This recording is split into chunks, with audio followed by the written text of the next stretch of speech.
ఏ course నేర్చుకోవాలో తెలియట్లేదా? అయితే ఇనుమాటిక్ square guidance ని follow అవ్వండి.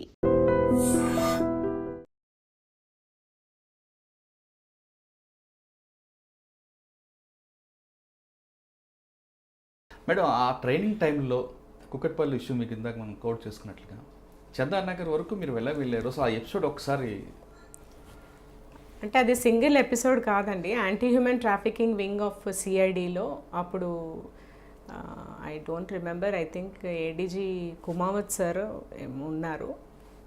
పిలిపించి ఇట్లా ఇన్ఫర్మేషన్ ఉంది, టోటల్ స్టేట్లో ఒక టీం ఫామ్ చేస్తున్నాము, డిఫరెంట్ ప్లేసెస్లో రైడ్ ఉండేది, చాలా చోట్ల రైడ్ చేసాము అప్పట్లో. అంటే as a part of that information Srinagar colony, తర్వాత even Sanath Nagar limits, if I remember now well, different parts of సైబరాబాద్లో రైడ్స్ చేస్తూ, I mean erstwhile Rangareddy and even Hyderabad city కూడా చేస్తూ లాస్ట్ ఆపరేషన్ ఇది మంచి. ఈ లీడ్స్లో మనకు ఏమైంది, ఒక మంచి information that big brothel is being operated, దాంట్లో చాలామంది పిమ్స్ ఉంటారు. అది కొత్తగా అప్పుడే upcoming Chandanagar police station was like an out post then. ఒక I think some promotee SI was about to retire ఇంకా 1-2 monthsలో. ఆయన అక్కడ Muslim officer, he was SHO. Chandanagar లిమిట్స్లో చాలా బిగ్ బ్రోతల్ ఆపరేట్ అవుతుంది. ఇప్పుడు మనం అప్పటికే చాలామందిని అప్రహెండ్ చేశాం. ఈ ప్రాసెస్లో చాలా పెద్ద ఇన్ఫర్మేషన్ వాళ్ళ దగ్గర తీసుకుంటే మనకు స్టేట్ వైడ్ నెట్వర్క్ వస్తుందన్న ఒక ఇన్ఫర్మేషన్ మీద కూకట్పల్లి ఎస్హెచ్ఓ, తర్వాత యంగ్ ఎస్ఐస్ ఆఫ్ కూకట్పల్లి ఒక 2-3, దెన్ ఆ 2-3 ఎస్ఐస్తో అతను ట్రావెల్ చేస్తున్నట్టు అక్కడ చాలామంది ఉంటారు, మనం మిస్ అయిపోతాము అన్న, ఎట్లా చేయాలి అని అప్పటికప్పుడు వి జస్ట్ థాట్, ఒక పని చేయండి, నేను కూడా ఒక బ్రోతల్ కీపర్ లాగా లేదంటే ఒక పింప్ లాగా వెళ్తాను అక్కడ బిజినెస్ కోసం, అక్కడ ఉన్న వాళ్ళని ఇంట్రడ్యూస్ చేసుకుంటాం, నాలాగా ఎంతమంది బిజినెస్కి వచ్చినారో తెలుస్తుంది, ప్లస్ యాక్చువల్లీ ఎగ్జిస్టింగ్గా ఎంతమంది ఉన్నారు లోపల అన్నది తెలుస్తుంది. In the series of thing only, అంటే మేము చేసిన ఆపరేషన్లో అది ఒక భాగం. ఫైనల్ యాక్చువల్లీ మెయిన్ పర్సన్ అక్కడే ఉన్నారన్న ఇన్ఫర్మేషన్. అది ఏమైపోయింది, వెపన్తో ఉన్నాము, నేను వెపన్తో ఉన్నాను, 2 ఎస్ఐస్ వెపన్తో ఉన్నారు, ఎస్హెచ్ఓ కూకట్పల్లి మునిరాజులు ఆయన మేడం మేము వెనకాల ఫాలో అవుతాము అని చెప్పడం, నేను ఆటో ఎక్కుతూ, అంటే మనం అడ్రస్ ట్రేస్ చేయాలి కదా, I have to go along with ఆ పర్సన్ ఎవరైతే అక్కడికి వెళ్తున్నారో అతనితో పాటు నేను వెళ్ళాల్సిందే. వెళ్ళాము. ఆ వెళ్ళే క్రమంలో అందరు లేడీస్ పింప్ ఉంది కాబట్టి ఆయన కూర్చోడానికి లేదు, జెంట్ వెనకాల ఫాలో అవుతామన్నారు, మిస్ అయిపోయారు. నా దగ్గర వెపన్ ఉందంటే I hit the weapon inside my back and రండి తీసుకెళ్తానని one of the broker took me inside. ఇంకా లోపలికి పోయి చూస్తే చాలా లావుపాటి లేడీస్, ఒక 3, అండ్ ఆమెతో మాట్లాడడానికి ఎక్కడి నుంచి సప్లై ఇస్తారని చెప్పడానికి వచ్చిన అతను. It was very cinematic also. And కూర్చున్నాడు, నన్ను చూస్తున్నాడు, ఏంటి అమ్మాయి ఇంత యంగ్ ఉంది, ఈమె యాక్చువల్లీ బ్రోకరా లేదంటే హీ టెస్టెడ్ మీ కార్డ్ ఇవ్వండి అన్నాడు. నాకు కార్డ్ లేదు, నేను కార్డ్ మీద ఆపరేట్ చేయను, తెలుస్తుంది పోలీస్కి అని చెప్పాను. ఆయనకు ఒక రకమైన కాన్ఫిడెన్స్ వచ్చింది, నా కార్డ్ ఇది అని ఇచ్చాడు. ఇచ్చి మీరు ఎక్కడెక్కడ ఆపరేట్ చేస్తారు అంటే మొత్తం ఎంటైర్ హైదరాబాద్ ఆపరేట్ చేస్తాము అన్నాను. మరి మీరు నాతో పాటు ఒక ప్లేస్కి వస్తారా అని అన్నాడు. దెన్ ఆ లేడీ వచ్చింది, ఒక 10-5 మెంబర్స్ని అట్లా ఇంట్రడ్యూస్ చేయడం జరిగింది, ఉన్నారని చెప్పింది ఇన్ఫర్మేషన్, అండ్ వాళ్ళు మాట్లాడుకున్నారు. అంటే మీరు ఆర్గనైజర్ రూపంలో వెళ్ళారు? వన్ ఆఫ్ ద ఆర్గనైజర్స్ నేను కూడా, ఎందుకంటే అక్కడ ఉన్నది ఒక ఆర్గనైజరే, వచ్చిన అతను broker who supplies to the organiser. ఇంకా బయటికి వచ్చిన తర్వాత, లేదు మీరు ఇప్పుడు నాతో రండి, మనం అక్కడికి వెళ్దాము, మీరు మీ పాయింట్కి అని చెప్పాడు. లొకేషన్ ఐడెంటిఫై కోసం వెళ్ళారు అంతే? లొకేషన్ ఐడెంటిఫికేషన్ ప్లస్ ఎంతమంది ఆపరేట్ చేస్తున్నారు, వాళ్ళు ఎంత ఇంపార్టెంటో కూడా మనకు తెలియాలి కదా లోపల ఉన్న వాళ్ళు. అదే identified, location identified, organiser identified, ఆ డీటెయిల్స్ అన్నీ కూడా తీసుకోవడం జరిగింది, ఎవ్రీథింగ్. ఇంకా సస్పిషన్ లేదు, కానీ ఆయనకు ఎక్కడ సస్పిషన్ వచ్చినట్టు కొంత ఎందుకు అనిపించిందంటే, నేను ఇప్పుడు నా వల్ల కాదు, నేను ఒక 15 డేస్ తర్వాత నేను మీకు కరెక్ట్ పాయింట్ ఇస్తాను అని చెప్తే, మరి నేను మిమ్మల్ని, మీరేమో నాకు కార్డ్ ఇవ్వలేదు, కాంటాక్ట్ కావడం కష్టమవుతుంది కదా, కాబట్టి మీరు ఇప్పుడే ఏదో ఒక కాంటాక్ట్ ఇవ్వాలన్నాడు. ఇంకా ఆయనకు అనుమానం రాకూడదు కాబట్టి ఆయనతో పాటే ఆటోలో కూర్చున్నాను. కూర్చున్న తర్వాత కేపీహెచ్బికి వచ్చాక ఇంకా అట్లే పోతే నా దగ్గర in case if he tries to take me and all that it will become a problem. ఎవరు సైట్లోకి రాలేదు, కాల్ చేయలేను. ఇంకా మీరు నమ్మరు, చాలా సినిమాటిక్గా ఆల్మోస్ట్ దూకాల్సి వచ్చింది ఆటోలోంచి.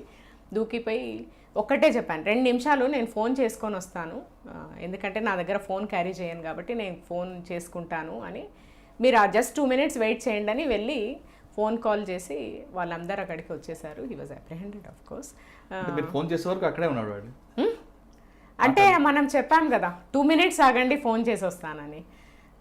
దెన్ ఆ రోజు ఇన్ కేస్ మిస్ అయి ఉంటే he would have taken in an auto and weapon మన దగ్గర ఉంది. And he was a big operator only, of course later arrested and all that. అంటే ఇన్ డెవలపింగ్ ద ఇన్ఫర్మేషన్, అంటే intelligence ఎలా develop చేయొచ్చు ఒకటి. 2 ఆన్ ద నెగటివ్ సైడ్, అది పోతే ఏం కాదు ఇన్ఫర్మేషను, నేను సేఫ్ సిచ్యువేషన్లో లేనప్పుడు బయటికి రావాలి అన్న ఒక లెసన్ కూడా అక్కడి నుంచి యాజ్ ఏ ప్రొబేషనర్. లక్కీగా అప్పుడు కొంచెం మైండ్ పనిచేయడము, నేను ఒక 2 minutes మాట్లాడుకుంటానంటే అతను నమ్మగలగడం, నమ్మించేట్టు బిహేవ్ చేసినందుకు ఇట్ వాజ్ ఓకే. బట్ కానీ ఆ మధ్యలో గ్యాప్లో 2 గంటలు మాత్రం మీరు 2 hours చాలా టెన్షన్ అండి, ఎందుకంటే 3 ఆర్గనైజర్స్ ఉన్నారు అక్కడ. నేను ఆ రోజు పోలీస్ జీప్ వెనక నేను స్కూటర్ మీద ఉన్నా, మొత్తం రంగారెడ్డి పోలీసులు అందరూ టెన్షన్ ఉన్నారు, ఈవెన్ ఎస్పీతో సహా. మిస్ అయిపోతే ప్రాబ్లం అయిపోయింది. పోలీస్ ఆఫీసర్ విత్ వెపన్ అందులో ఆర్గనైజర్కి వెళ్ళిందంటే ఏం జరిగినా డిపార్ట్మెంట్కి బ్యాడ్ న్యూస్. 100%. అంటే మీరు ఆ రోజు సిచ్యువేషన్లో ఏమాత్రం కొంచెం మీరు ఇంటెలిజెన్స్ యూజ్ చేయకుండా మీరు కూడా ఒక సాధారణ మహిళలాగా ఉంటే మీరు ప్రాబ్లంలో ఫేస్ చేసేవారు ఖచ్చితంగా. మీరు ఆడిని పట్టుకోవడం కోసం మీరు రిస్క్ తీసుకుంటూనే మీ ఇంటెలిజెన్స్ యూజ్ చేయడం వల్ల మీరు సేఫ్గా వచ్చారు, ఆ ఎక్కించడం మీకు దొరికాడు. అటువంటి ఇంటెలిజెన్స్ మిగతా అమ్మాయిలు కూడా యూజ్ చేస్తే బాగుంటుందేమో కదండి. అంటే except for the weapon it was a calculated risk only. Weapon ఉంది కాబట్టి it was an uncalculated risk అని చెప్పాలి. వెపన్ ఉంది కాబట్టి, కేవలం వెపన్. బట్ అదర్వైజ్ మనం యూజ్ చేయాల్సిన ఇంట్యూషన్ 100% యూజ్ చేయాలి, whether I'm a police officer or not.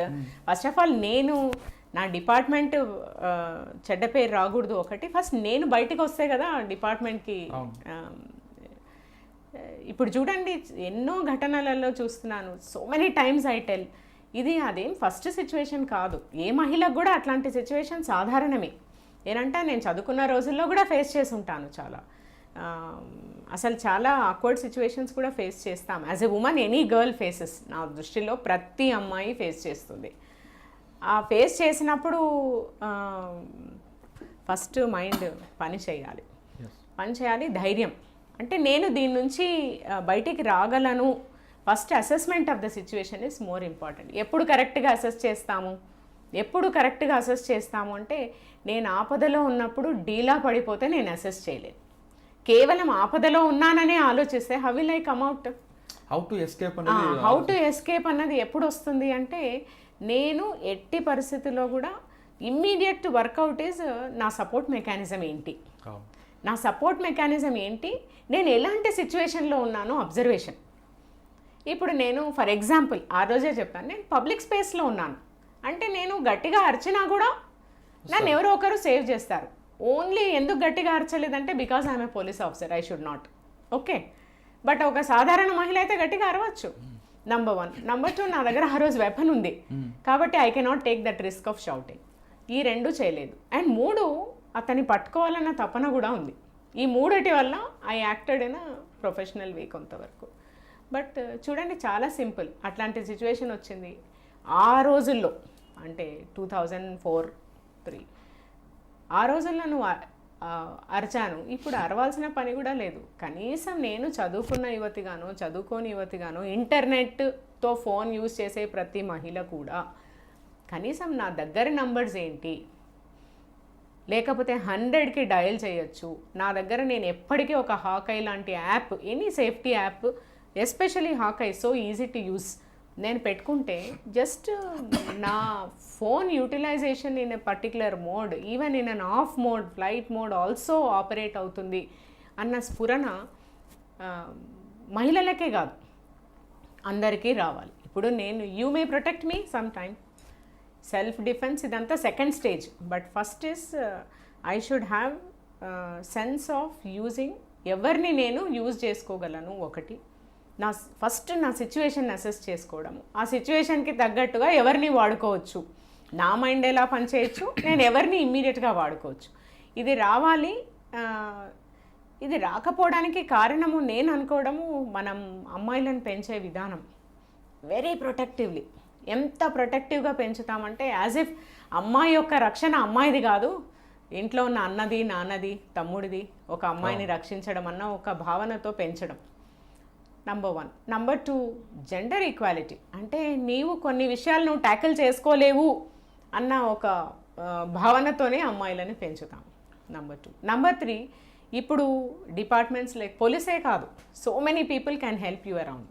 Even పక్క మనిషి ఒక అమ్మాయి ఆపదలో ఉంది అని తెలిసినప్పుడు నాకు ఆ అమ్మాయిని నాకు సంబంధించిన అమ్మాయి కాదు కాబట్టి నేను టచ్ చేయకూడదు ఈ అమ్మాయిని, సాధ్యమైతే నేను హెల్ప్ చేయాలి, లేదు అంటే నేను అనవసరంగా మెడల్ చేయకూడదు అమ్మాయితో అన్న ఒక స్ఫురణ వచ్చే విధంగా లీగల్ ఎన్ఫోర్స్మెంట్ కావచ్చు, లేదంటే different stake holders in the society function చేయాలి. ఇప్పుడు మీరే ఉన్నారు, మీ డాటరు, మీ wife is different, but any other girl is like that only, as long as that girl anyway doesn't ఏమంటారు, any other girl is like them. ఇప్పుడు వాళ్ళకి ఆపద వచ్చినప్పుడు మీరు ఏ రకమైన ఇది చేయడానికి ప్రయత్నిస్తారో, ఏ అమ్మాయికి వచ్చినా కూడా నేను చేయొచ్చు, నాకు బాధ్యత ఉంది అని మీరు భావించడం అట్ లార్జ్ సొసైటీని ఒక ఆర్డర్లో పెడుతుంది.